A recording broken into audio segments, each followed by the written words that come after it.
Alors, je vais poursuivre avec E4, forme ponctuelle. Donc là, on a une épreuve avec un temps de préparation de 40 minutes pour les candidats et 1 heure donc d'épreuve, entretien et simulation. Donc on retrouve, on a la même grille que celle qu'on avait pour le CCF. Les fiches descriptives des situations professionnelles vécues par les jeunes sont identiques. Donc l'épreuve se déroulera en 3 étapes. Donc la première étape d'une durée maximale de 20 minutes permettra de renseigner donc la partie haute de la grille.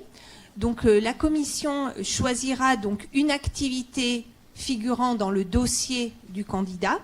Le candidat exposera, donc, comme l'a souligné tout à l'heure Didier Michel, la notion de verbalisation de son activité. Donc là, on la retrouve dans la certification de la forme ponctuelle également. Donc le candidat disposera d'un temps de 10 minutes pour exposer l'activité choisie par la commission. Et ensuite, donc, il y aura un temps d'entretien, d'échange, de questions-réponses par rapport à l'activité choisie et figurant dans le dossier du candidat. La deuxième étape de cette épreuve, c'est la simulation.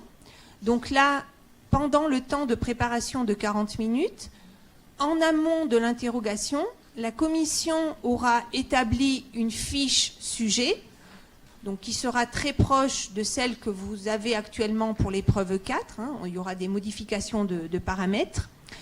L'étudiant, dans ce temps de préparation, les prendra en compte. Et ensuite, donc, les membres de la commission conduiront donc un entretien de simulation.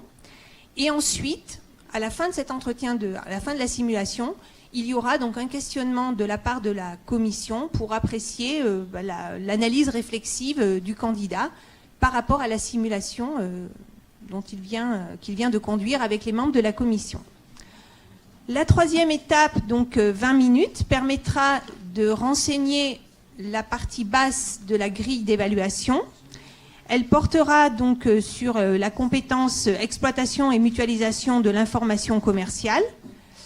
Là, l'ensemble du dossier, donc les 2 fiches présentes dans le dossier du candidat, seront mobilisées pour, d'une part, une présentation par le candidat des 2 activités, et notamment les démarches, les travaux, les outils et les résultats qu'il a mobilisés pendant ces 2 ans de formation.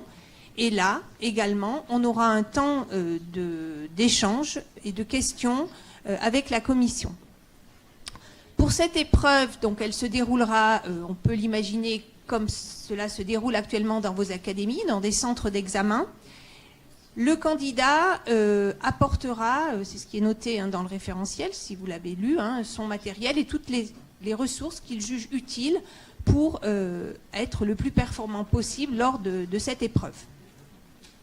Voilà donc pour l'épreuve E4. Avez-vous des questions ?